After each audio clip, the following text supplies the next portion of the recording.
private. Wow.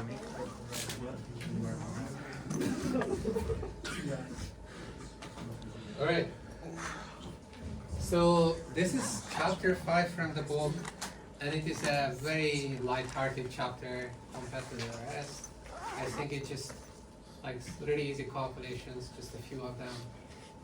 It's about various covering numbers and how they relate to each other and how to bound covering numbers of various kinds.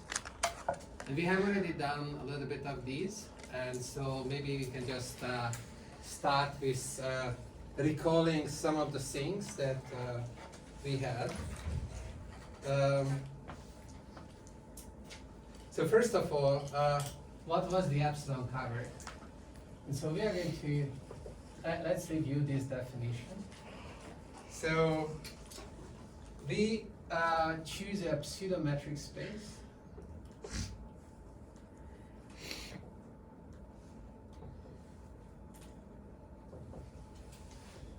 That was called V.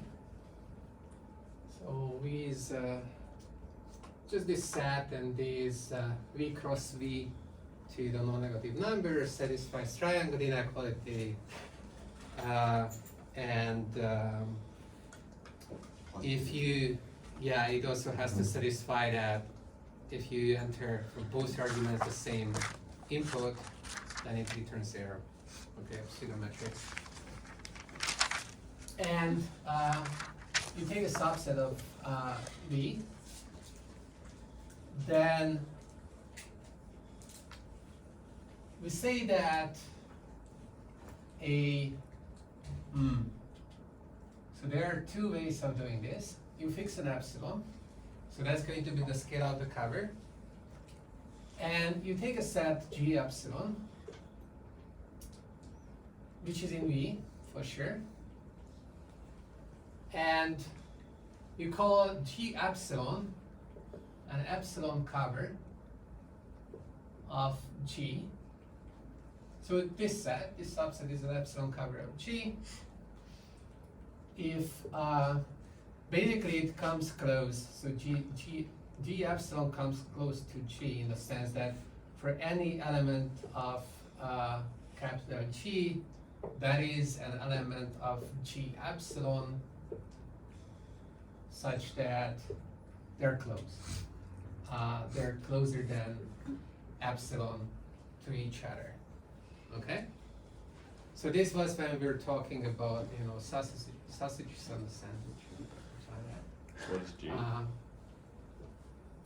Yeah, that's sad. That's just the center of the sausages. So, yeah, every sausage has a center. So that's the G epsilon element. So this is G1, this is G2, and so on and so forth. We have all these sausages, and you have to put as many sausages of, okay, so these are both of radius epsilon, such that you're covering. So here, this little thing is not covered, so I'm lucky, I need to get a sausage there. No, this is not covered, so I need to get a sausage there, sausage there. So is it for all G? Which G, which all? Refine your question.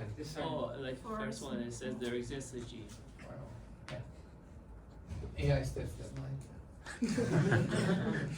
Okay, I will do this a lot, right? I said for all, I wrote there exists.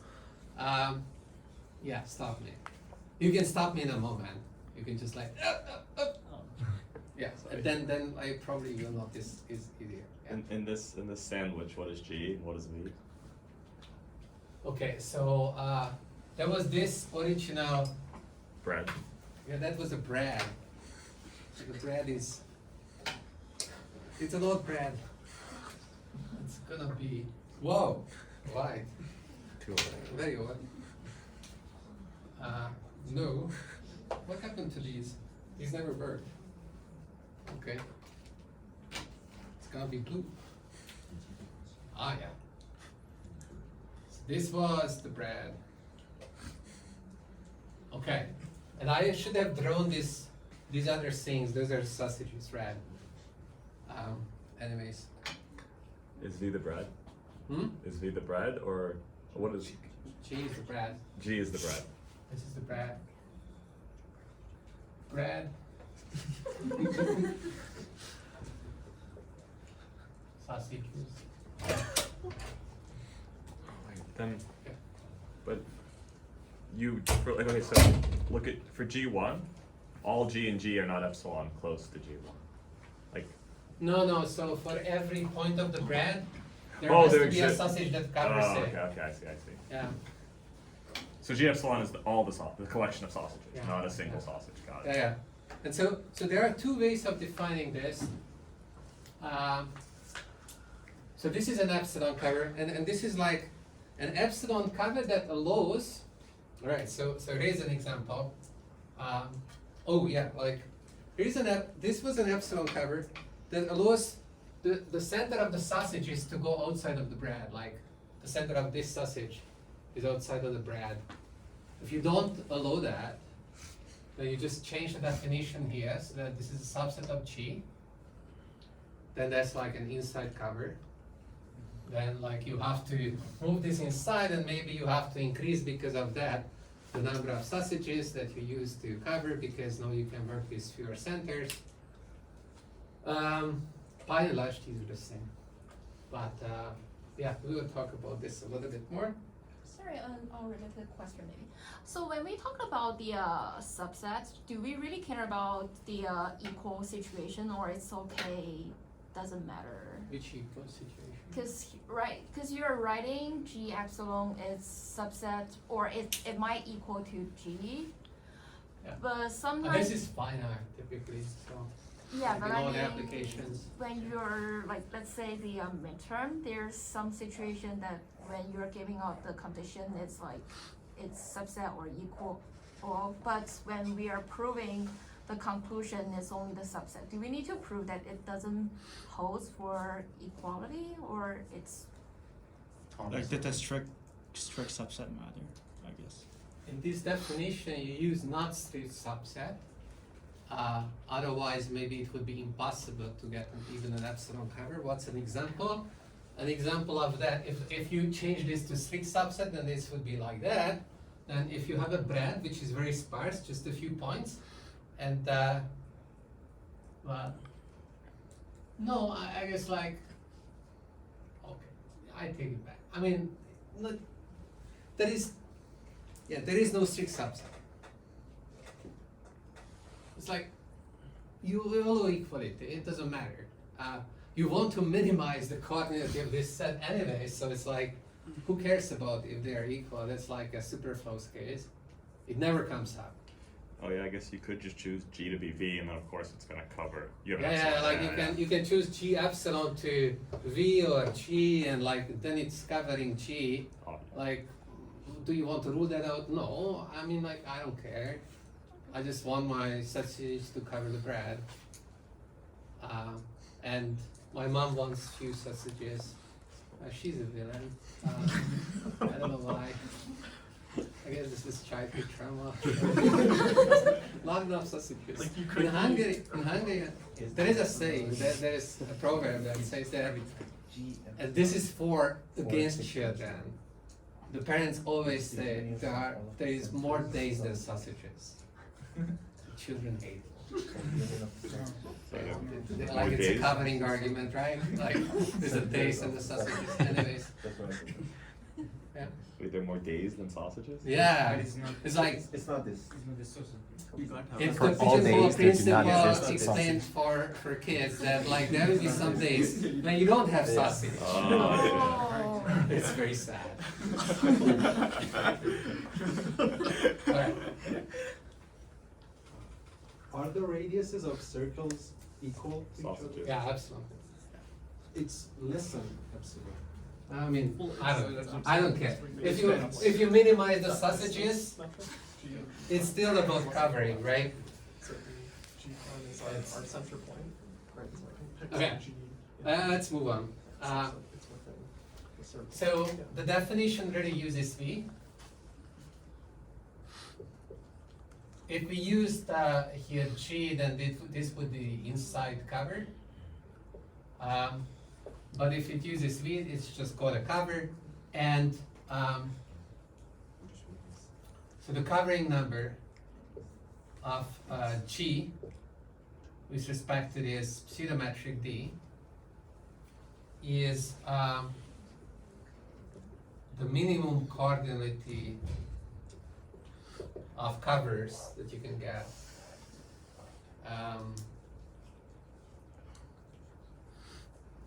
Is a epsilon cover of G. Okay? And you can define the inside epsilon cover similarly.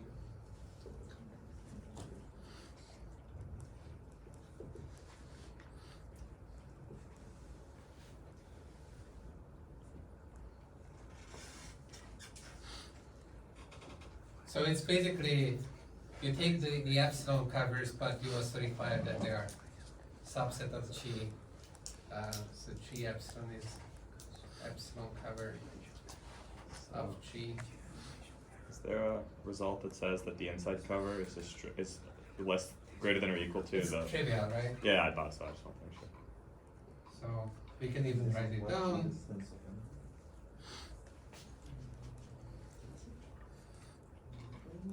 This always holds, right? Okay.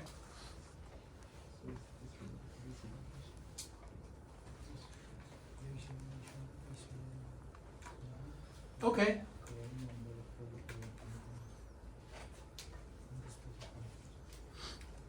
So we had some results for bracketing numbers. Let me just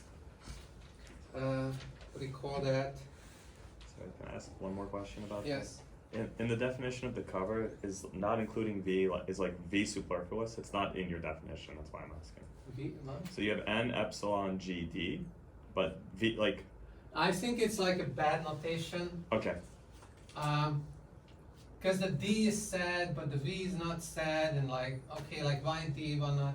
I guess V is like implicit in this definition. Yeah. Okay. I see. Through the metric.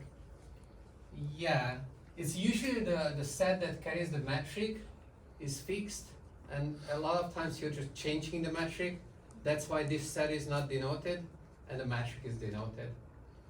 So, for example, we had this results for bracketing numbers. So you recall bracketing numbers? The brackets were like similar, right? An epsilon bracket with respect to a pseudometric was, no, you had to have functions or a partial ordered set. So G was a set of functions, and in the epsilon bracket you had pair of functions, a bunch of them, such that for any function in the function space G, you have a pair such that one element of the pair is less than equal pointwise than the function, the other is greater than equal pointwise, and the two elements of the bracket are epsilon close to each other in the pseudometric. That was the epsilon bracket for a space, and then the smallest coordinate epsilon bracket gives you the bracketing number, and we had already a result that said something like this, and epsilon G, and so G is right now a subset of R to Z, and there is LP metric with respect to some measure over Z, and this covering number was upper bounded by the bracketing number 2 epsilon GLPP, and so this, by the way, this doesn't hold with n ins, so this construction not for this.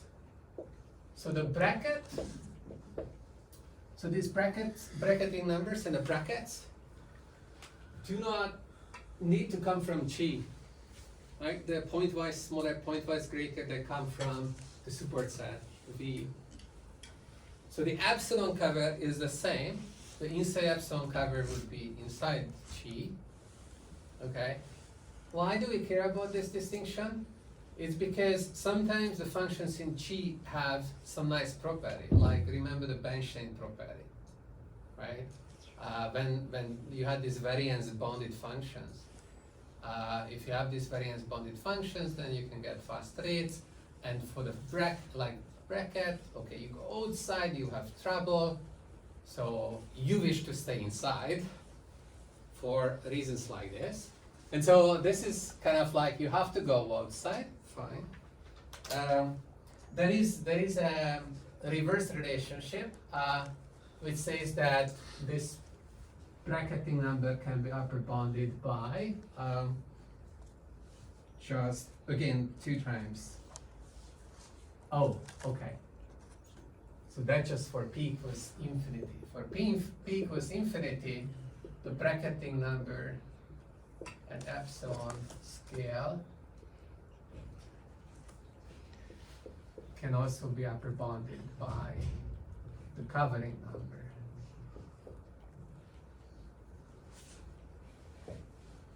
Okay.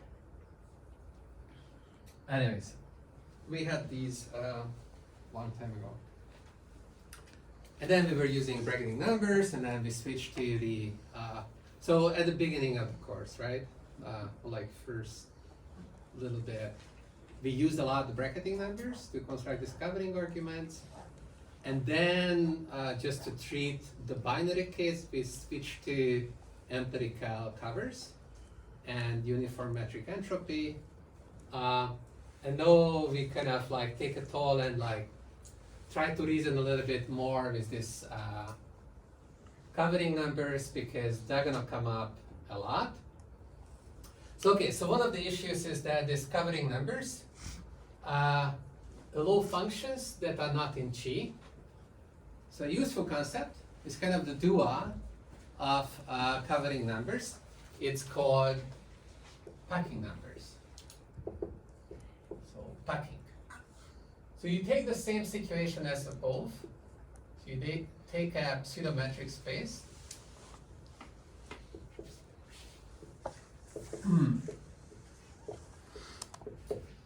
You take G, which is the subset of V, fix an epsilon, and now you have the sandwich, and Sorry, can I ask you a question about when we have p equals to infinity? Does that mean like if you set epsilon to be 2 epsilon? oh wait, that was, yeah, I'm missing a 2 epsilon here. Yeah. Or the other It way should around? be divided by 2. Because it's if you increase epsilon to be 2. Epsilon over 2. Okay, Yeah, like this way. Yeah, sounds good. yeah. Makes sense. Okay. All right. So here is your sandwich. So this is G. And now this is what my mom would want to do. Again, with her. Oh no. This doesn't work either. So you put down the sausages, and they have to be on G, the centers, and they cannot touch. Or like they can just touch. It's like no overlap. So that's the idea. She might stop there, and then I would be like, no, we can squeeze in more sausages, and keeping the rule that they do not overlap. I would go like, can I have one here? And then here it's like, oh no, it's outside. Okay, that's not allowed. Okay, so that's the idea. So this is called packing. So it's like the centers have to stay inside the sandwich, and then how do you optimally place the centers such Yeah. that okay, Right. you minimize the like the Yeah, surface like area. I want to optimize here. Yeah. To maximize the number of centers. Yes. Sorry, so when you're saying going back to the covering number, the G epsilon is a subset of G, does it mean the whole G epsilon set is inside, or it's just the center? G epsilon is the center, set of centers. It's only the center. Yeah, Oh, like okay. we're just talking about the centers here and just drawing the circles so that you understand the metric aspect of it. Okay? Yeah, these are not balls. These are just points. Okay, so we say that G epsilon, subset of G, important. So this is going to be good for this variance conditions and whatnot. Is an epsilon packing of G if you take any two elements in G epsilon, and okay, like this is the strict version, really don't overlap. They can come very close to, but not overlapping. Okay?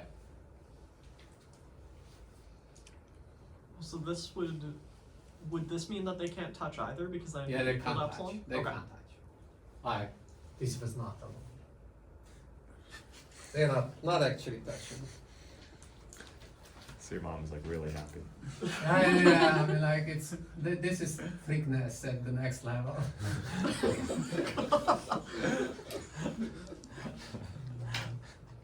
I should find a new winner. She wasn't that bad. The epsilon is fixed here, it can be bigger somehow, or? For any fixed epsilon, you find a packing, and then we are gonna play around with the epsilon. Yeah, we are interested in how these numbers scale as you scale epsilon. If you make epsilon smaller, do you expect this number to grow or get smaller? Like the number of sausages that you can squeeze in. Is it going to grow or get smaller? It grows. Yeah, of course. Yeah, I get more sausages if the radius is smaller. Okay. Okay, so and then the packing number is the maximum number of sausages that I can pack on the sandwich.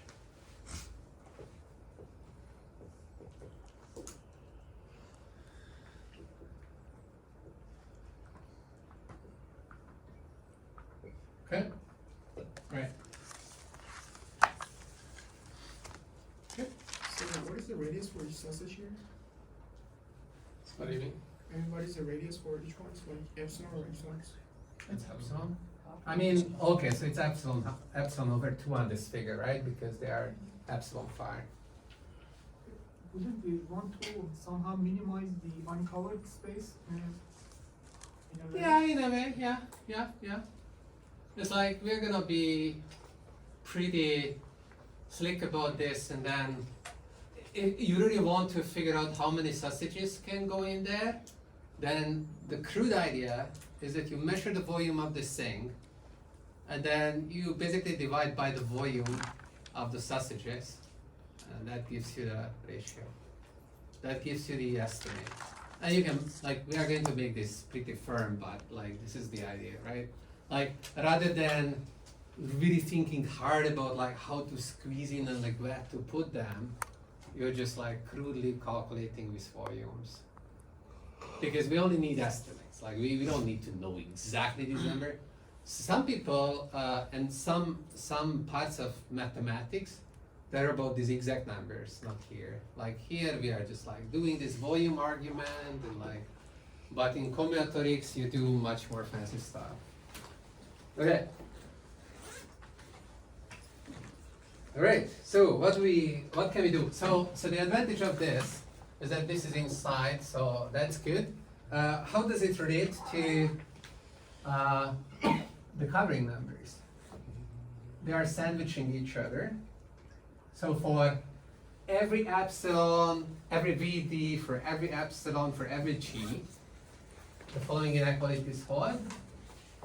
n epsilon GD less than equal to m epsilon GD less than equal to n epsilon over 2.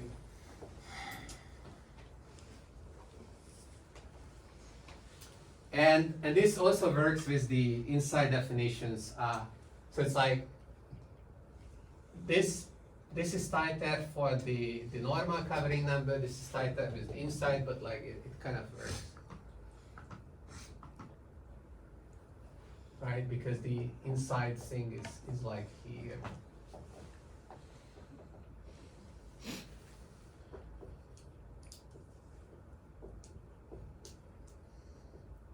Wait, It's just flipped. it's the other way around. By the time I write it, it's clear. Yeah. Okay. So let's see the proof.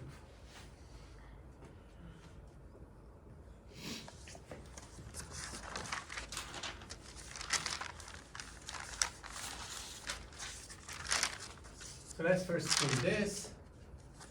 So prefix Vd and epsilon and G, and let's consider a maximal cover. So we want to prove that n inside epsilon. Sometimes I just drop the GD because it's too much writing. Is less than equal to m epsilon. Okay. So let's pick a G epsilon, which is a subset of G, which is a maximal cover. Alright? So we know that G epsilon is equal to M epsilon. Okay.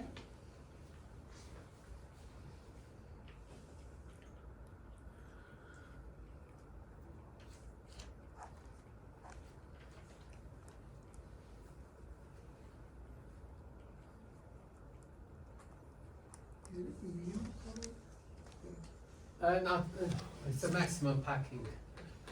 It's like equals to M. Yeah, yes, that's good. Yeah, maximum packing, maximum packing. All right, so look at this figure. If you have a maximum packing, then you have the sausages of radius epsilon over 2 that do not overlap. What do you think if I increase the radius to epsilon? What happens? Is it possible that I'm getting a cover? I must be getting a cover, right? Because if I didn't get a cover, then there would be yet another point in G that was not covered. I would add that, and by the triangle inequality, that could be added to the packing, and the packing would not have been maximal. So it follows that this is a cover. Okay, we're done. That was easy. Alright, because then the maximum cover, the coordinate of that, is an upper bound on the coordinate of, the coordinate of a maximum packing is an upper bound on the coordinate of any cover. Right? Yeah? Yeah. Then, if you take the smallest cover, you get an upper bound for that too. Right? And an upper bound for anything. So the smallest cover can only have, fewer elements than a particular cover. Okay. You got it. Who came up with these concepts? Kolmogorov? Like, was he just sitting looking at sandwiches, arguing with someone? Like, Yeah. Probably traumatized in his childhood. seems like these proofs could go through with just collections of discs. This Christmas. He was just having a lot of fun. Yeah. Okay. All right. So On top of my Christmas packages this week. okay, let's prove 2. Alright.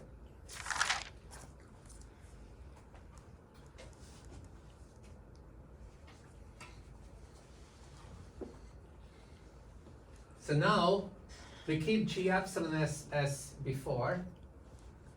So for 2, so G epsilon is a maximal packing.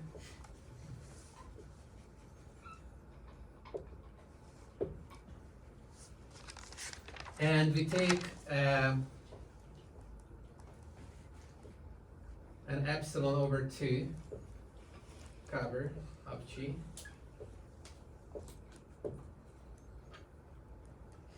And we're going to claim that G epsilon, the number of elements in G epsilon is represented by the number of elements in G epsilon over 2. So yeah, like in this case, it's like the maximal packing coordinate gives a lower bound, and the minimum cover because it gives a lower bound than all the covers at a smaller scale of epsilon over 2. Okay? Right? So from this claim, the inequality follows, right? Because this guy is equal to this guy. This is an upper bound on this. And you let the epsilon over 2 covers for I. Okay. Yes? I have a question about the first part. Okay. So G epsilon should be like epsilon over 2 cover of the whole space, right? Like if it's a maximum packing. No. Like here is a figure. Okay, I have maybe one more sentence. Yeah, but so So this the is radius- not an epsilon over 2 cover. This point is not covered. I need to increase the radius to epsilon. Yeah. Right? Makes sense. Yeah. Okay, so we're claiming this.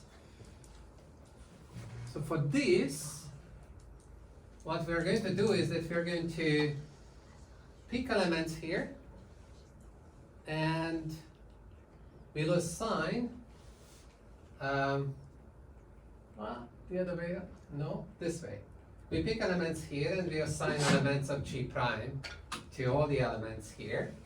And we basically embed G epsilon into G prime, and creating so that in this embedding, so you basically create a function psi that is going to map G epsilon to G prime epsilon over 2, and it's going to be injective.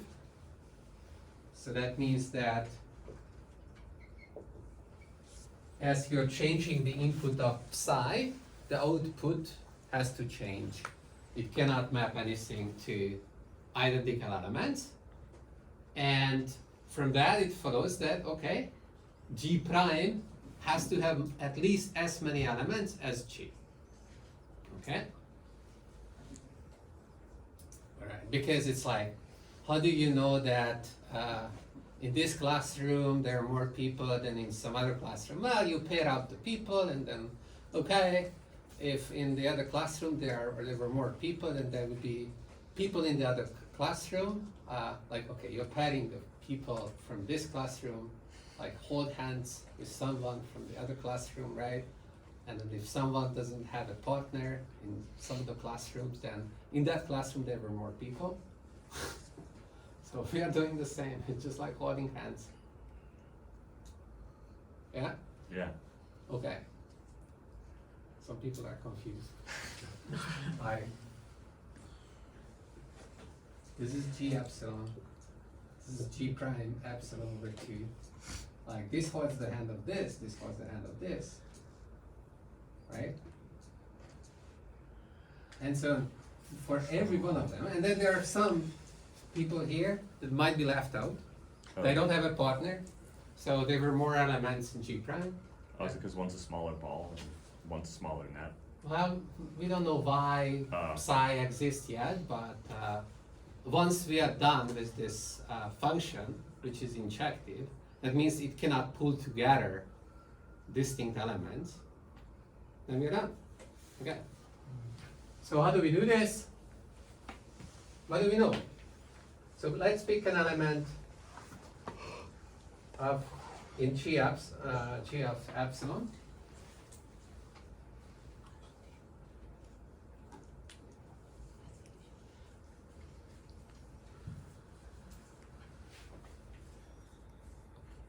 So this is a subset of G, lucky for us, because it's a packing. So the elements of the packing are in G, by definition. And as such, there is a guy in G prime who is at least epsilon over 2 close to it, right?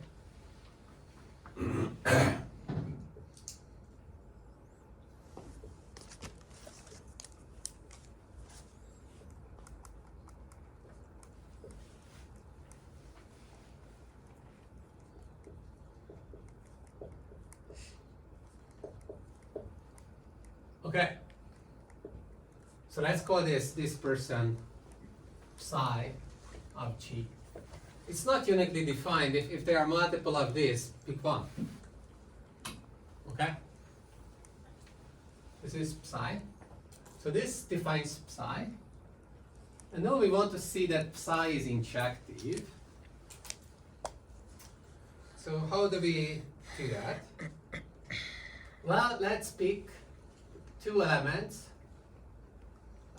G and G prime in G epsilon, and let these guys different. Question, can it be that this is the same as this? We want to say no, but we don't know yet. Okay? These guys are different. They are the element of this maximal packing. Okay, this is a packing. So if you have two distinct elements in a packing, what's the distance between them? Is that less than Less than, more than, what? More than epsilon. Less than. More than epsilon. That's what my mom wants. Packing. I wish you were my mom. I would have been big. Okay. So these guys have to be phi. Sad. Okay. I know, okay, we didn't use ever any properties of the metric. It's time to use the triangle inequality. So this is upper bounded by you plug in, let's say, psi of G.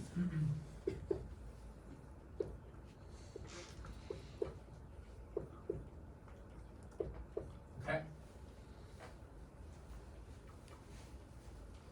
Right.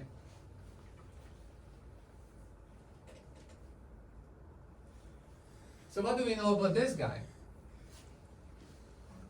Well, psi of G was selected in such a way that it's close to G. So this is this is greater than, how close? Epsilon over 2.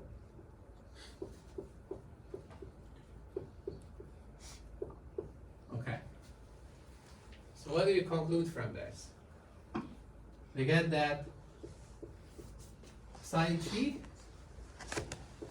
the distance between psi G and G prime, is at least epsilon over 2. Subtract epsilon over 2 from both sides. You get this? Okay. So, okay, but then we're done, right? Because this epsilon over 2 is an upper bound on the distance between psi of G prime, psi of G, and G. Right?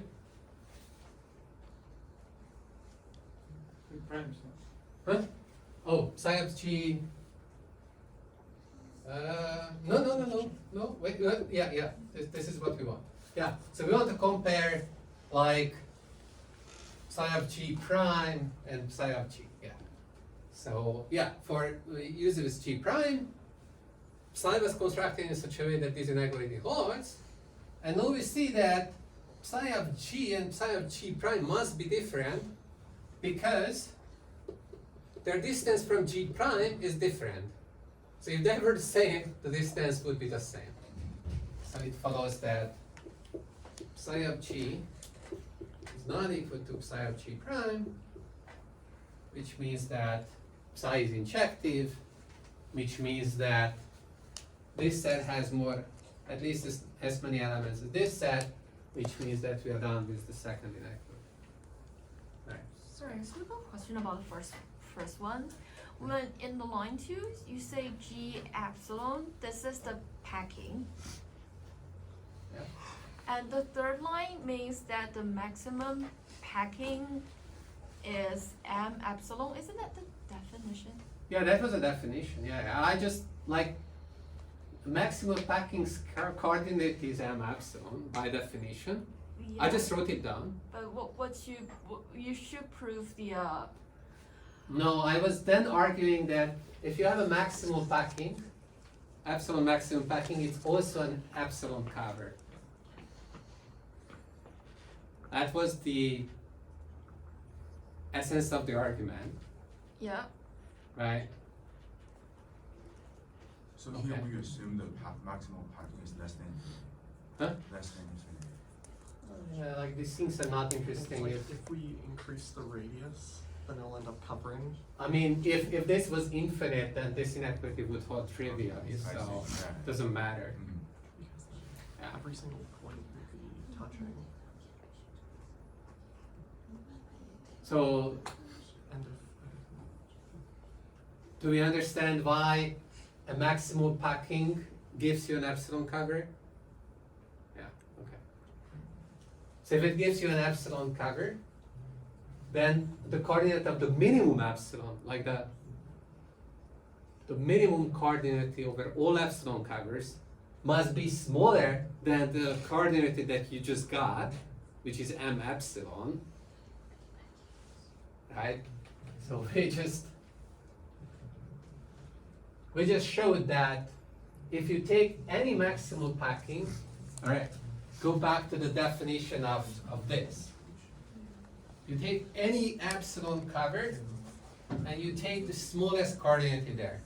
We demonstrated that if you take a maximal packing at a scale of epsilon, that's in this set. So the minimum of this set is less than equal to whatever an arbitrary element gives you, right? But we're just using that if you have A has numbers and B has more numbers, then the minimum of A is less than equal to the minimum of B, right? So specifically in A we have a single element, which is the maximal packings. Larger than or equal to? Wait, It's smaller. yeah, the other way around. You add more elements, you can only decrease the minimum. Okay. Right, let's move on. Yeah. So if we have epsilon packing, we use a strict inequality only so that the inequality holds. Yeah. And it was actually quite crucial in that proof, otherwise it won't work.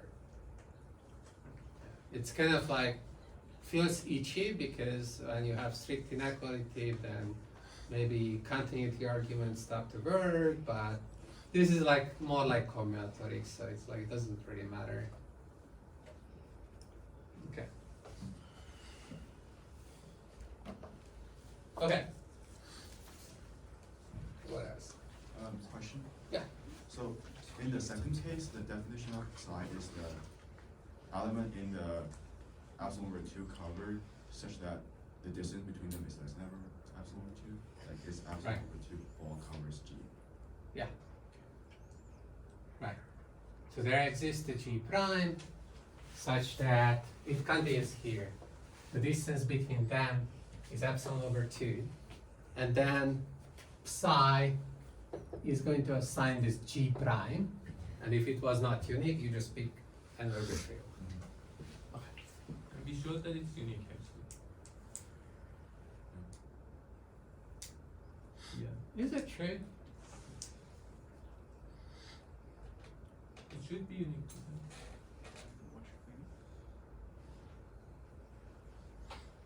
If you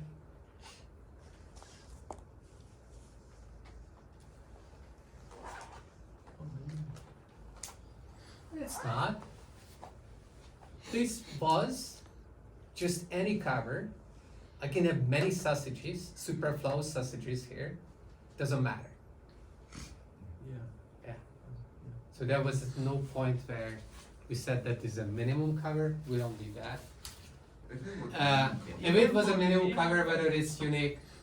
Yeah, even for the minimum, it might be not unique. Yeah, I'm thinking that like maybe it's not unique, but like it's kind of besides the point. It's not super important at this stage. Yeah. Just pick one. Maybe it's not unique because it's like,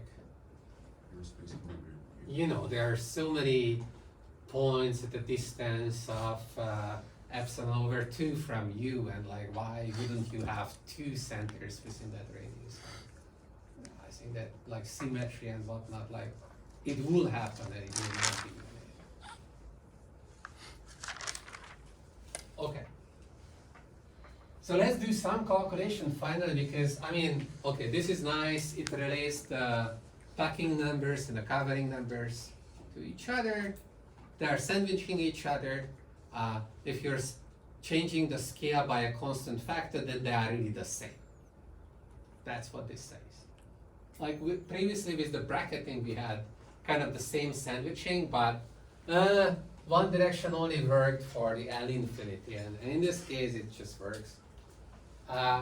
And if you add these inside covers, then you see that like everything is of the same order, up to epsilon being rescaled by a constant factor. So, but finally, let's calculate some lower and upper bounds on this packing and covering numbers.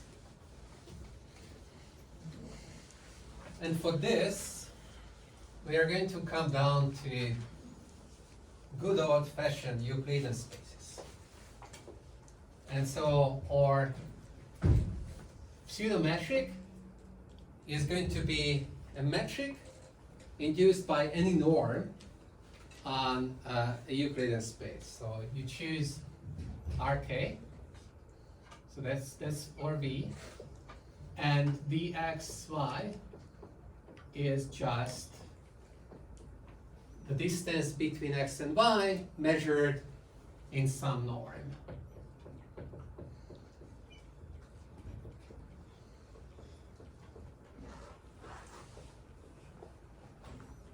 Okay? Then it will be a measure, right? Huh? It will be a measure. That's a metric. Yeah. Because we had a norm.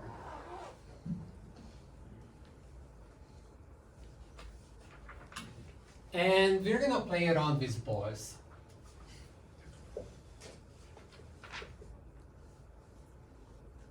Kicking around some balls. The k-dimensional space. So this is the ball with center x and radius r.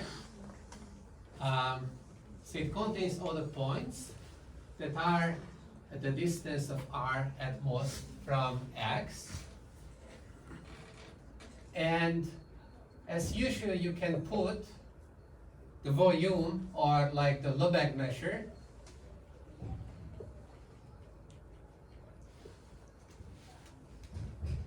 on RK. And it's well known that if you take whatever norm and you start to measure the volume of the corresponding balls, then this changes like this. It's like the radius gets raised to the power of k, that's how volume changes in k-dimensional spaces regardless of law. And c is just some constant that relates to the norm. Okay. So we have the following proposition.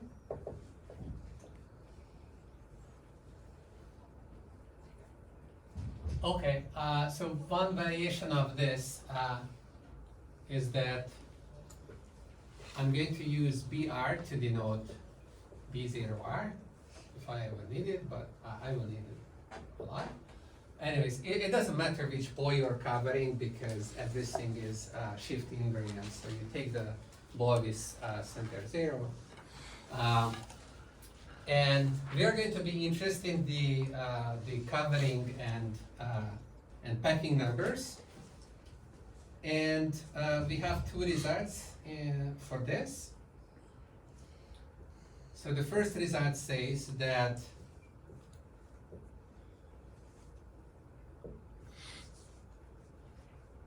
so I'm going to extend this notation of packing and covering to allow myself to write just the norm there instead of, like defining the D and like related to the norm, complicated notation. No, just write the norm. It just means use this distance that's in use by the norm.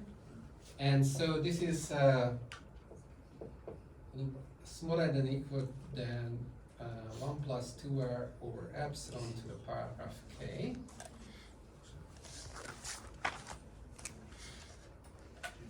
And we also have a lower bound that says that this is lower bounded by r over epsilon to the power of k.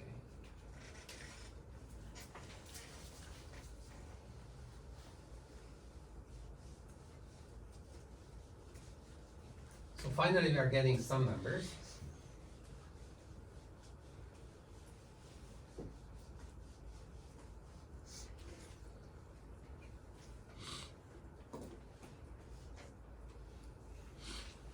Okay.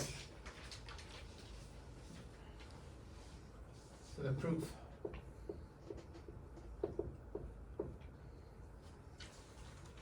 So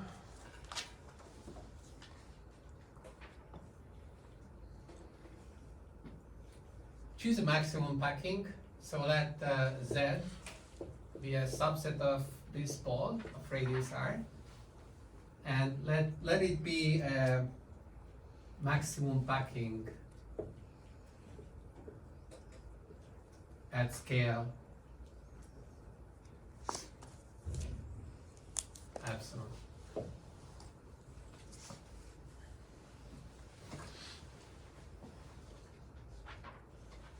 So there are two things to note about this.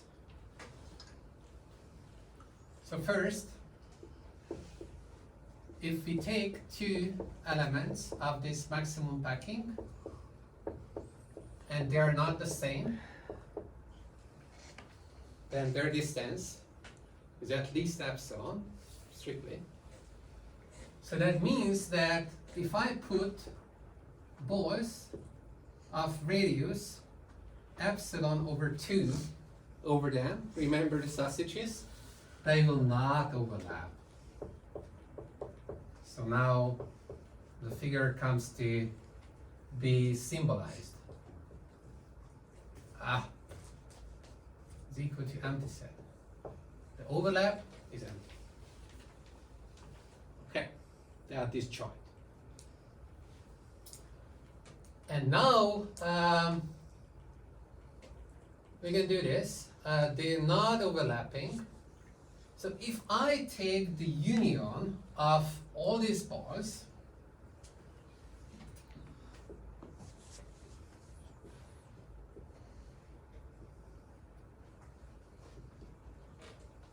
of radius epsilon over 2,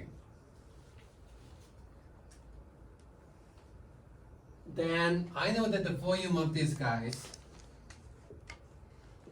is just the sum of the volumes because they don't overlap.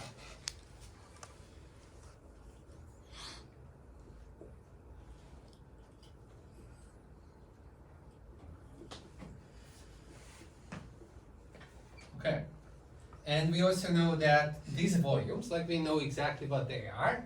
It's on the board, somewhere here. So this is the coordinate of z, which is m epsilon times c times epsilon over 2 to the power of k. Okay. And you can imagine from this, I want to get an upper bound on m epsilon, so this is my m epsilon. Then what I have to do is that I have to think about some bigger set here that includes this set. So what is that? Well, we can take the sandwich and add an epsilon over 2 border to it.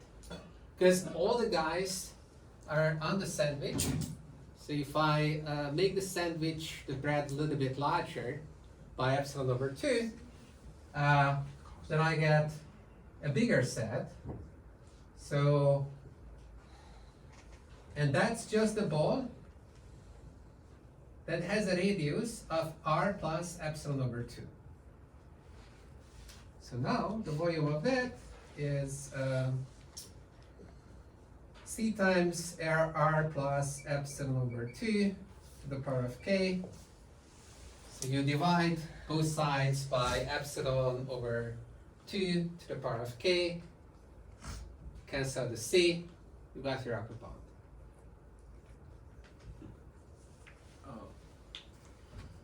Yeah. Can't you just bound it by a cube to get a better upper bound? Cube would lose, like we don't know the shape of these balls.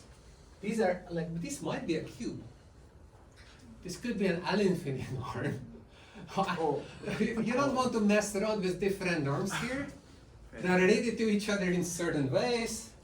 Yeah, it's like, yeah, I just stopped. Oh no. Oh no. Okay.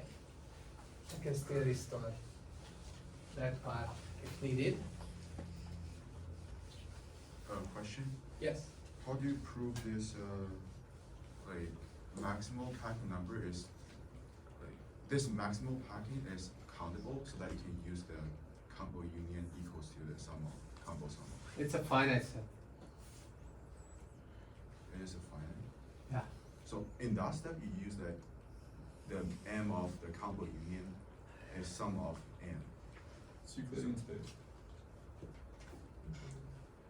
Yeah, it's true. It's like, but it's not countable. This is like, you can take all the finites. Okay, so you need to argue that you don't have infinite maximum packing. You cannot pack infinitely many points into a ball. Do it at home. Yeah. It's easy. Yeah. But is it possible for covering have infinite numbers? Not in a Euclidean space. I mean, like you are, everything's compact. Or whatever. Do we have the same that is compact? Closed box compact. Yeah, it's a ball. It's. Oh, okay, okay.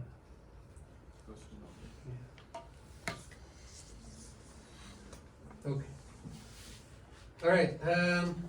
Let's prove the second part.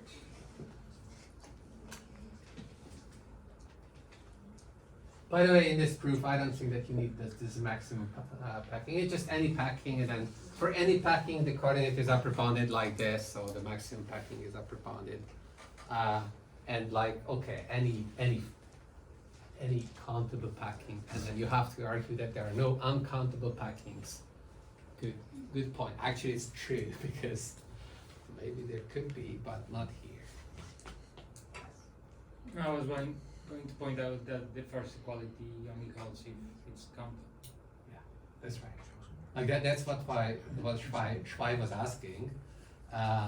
That if there exist uncountable packings in some other space, not in this, but like in this space, it's like you have compactness. You can't have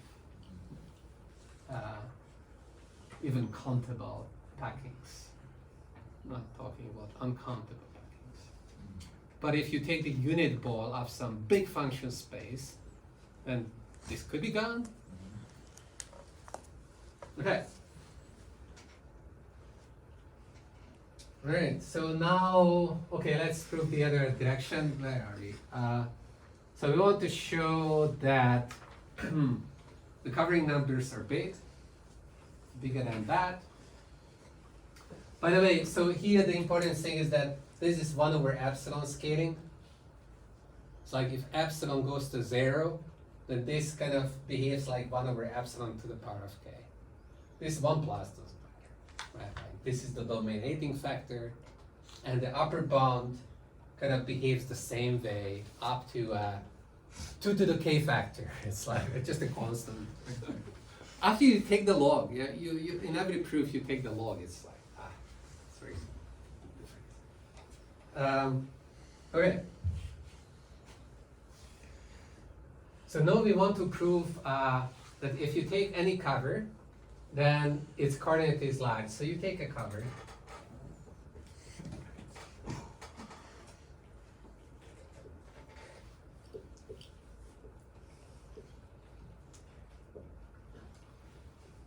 Okay. And okay, so what do we know? It covers. So let's write down. Right, so it's an epsilon cover.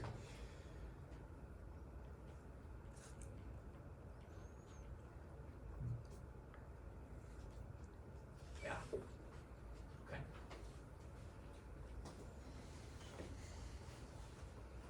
So you take any point here, it's gonna be somewhere here. Why? Because the cover said that there is an element of Z, which is epsilon close to it. That means that it's one of these. It's in one of these balls. All right. So we have this inclusion, and then of course it follows that the volume of this set is less than or equal to the volume of that set. Be countable. Homework, you can't, I mean, you can find uncountable, so, okay, so it's finite. Yeah. So first, yeah. So take any finite cover, and I know that we are proving for finite covers. And so, then unibound, you can upper bound this by the sum of the volumes of these balls. And okay, so this is c to the c times r to the power of k, and this is greater than or equal to whatever coordinate z had times c times epsilon to the power of k. You reorder and you get that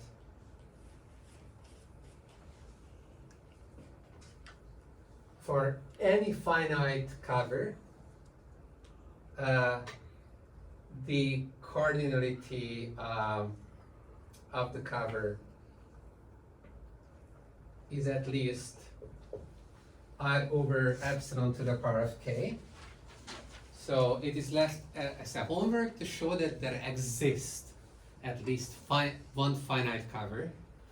So that means that you want to take the minimum of the right hand side over all possible finite covers.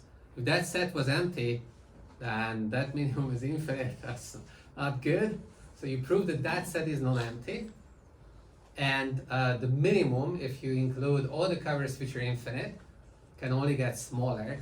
It will not change actually. The minimum is exactly equal to this. So that finishes the proof, but you still need to show that there exists at least one epsilon cover that's finite. Okay. Alright, let's left this homework. Okay, good.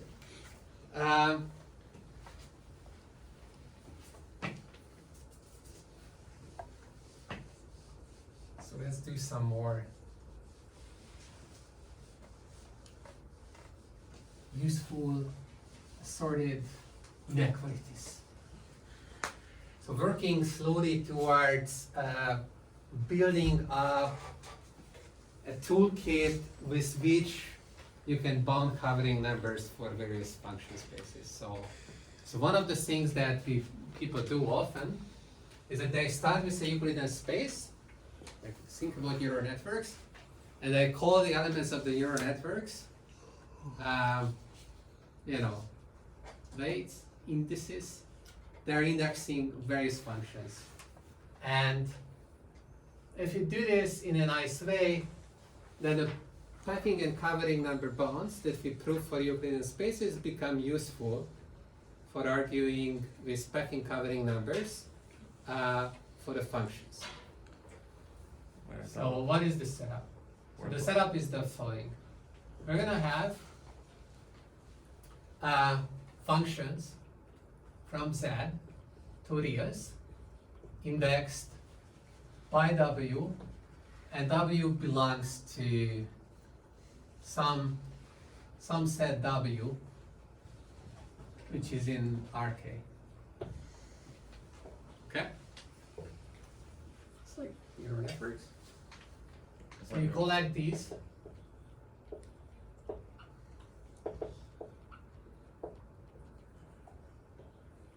Into a set.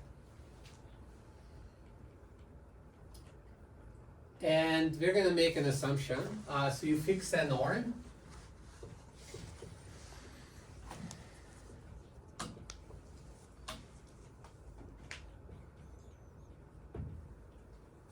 So we're going to make an assumption that, okay, so we also fix another norm on the function space. So to fix this norm, we're gonna use LP metrics.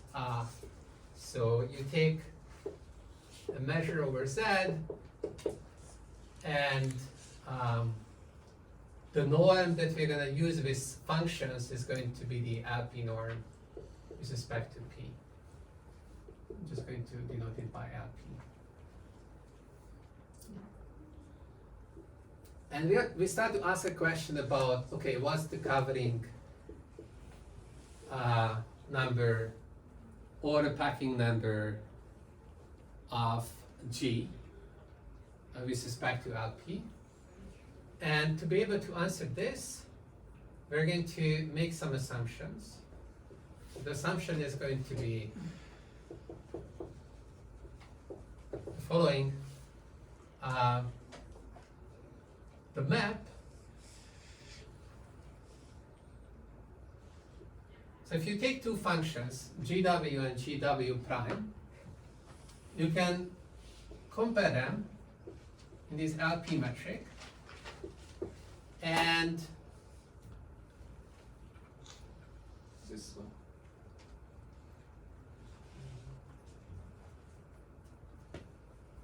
no, not doing this. We're gonna compare them point-wise.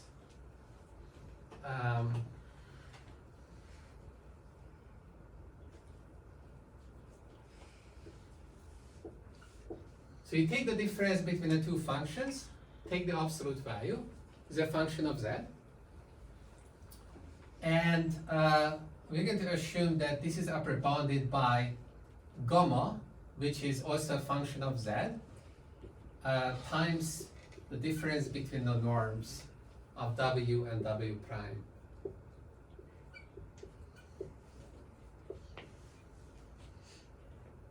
Okay?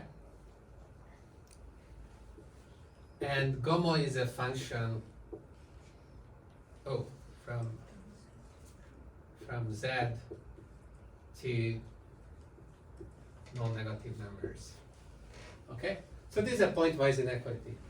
For every Z, GWZ minus GW prime Z, an absolute value is less than or equal to gamma Z times this number, which is the norm difference. It's a Lipschitz-ness of the map from the W space to the GW space with respect to this non-uniform Lipschitz thingy. Or, well, actually, this induces Lipschitz-Nass. If you take the LP metric here, like take part of P blah, integrate, then you quickly derive that the map is Lipschitz with respect to this LP norm, but the Lipschitz constant is going to be just the P norm of gamma. Okay? Yes. Mm-hmm. If I remember correctly, to use Lipschitz bound, we needed C1 condition on the functions, right? Like the continuously differentiable. No, not at all. Not No. It's like absolute value, super Lipschitz. It's like Lipschitz constant 1. It's a classic example. It's not differentiable. Lipschitz is like a little bit friendlier. I mean, like, it's bigger class. But, okay. Lipschitz is just a name, by the way. So if you have two norm spaces or metric spaces, U, let's say, in U you have du the metric, in V you have dv the metric. And you have some map from U to V. And you call this map Lipschitz if for every UU prime, if you compare the distance between, in the V metric, between the images of U and U prime, then is less than equal than some constant, that's called the Lipschitz constant, it's a positive constant, times the distance between U and U prime, right? So the distances are enlarged by at most a factor of L, that's Lipschitz-Nass. This just means that here we're thinking about this map that maps W to GW. There is one metric here, that's the norm. There's the LP metric here, that's a norm. And this map is going to be Lipschitz with this constant. Everything is set up in such a way that this just holds, okay? So anytime you specify Lipschitz-Nass, you need a norm as well. You need to think about two metrics. One, a norm would be a special case, right? Okay.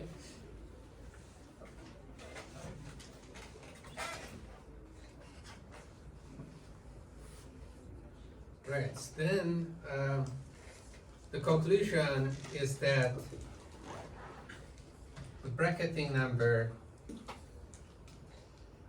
at 2 epsilon G LP is smaller than or equal to 1 plus 2 GP R over epsilon to the power of K, but I also assume that W is a subset of a ball of radius R.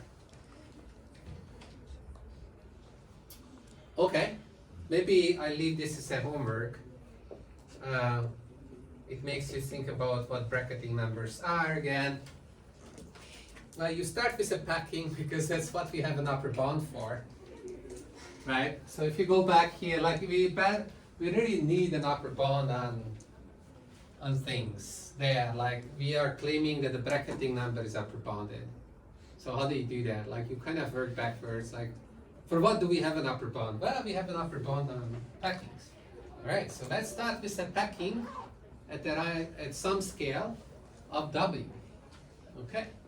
If I start with a packing of W, can I create from that somehow a bracketing? Well, if it was a maximum packing, we already concluded that it's also a cover. So then we got a cover for W. If you have a cover for W, then the bracketing is kind of trivially constructed by just like subtracting from those special functions that are picked by the cover. So the cover picks use some functions, finitely many of them. You subtract gamma times epsilon from them and add gamma times epsilon to them. That creates the elements of the bracket. And then you prove that, okay, this is indeed a bracket. And then you have the coordinate, this, everything works out. That's kind of details are left somewhere. I think it's time to climbing.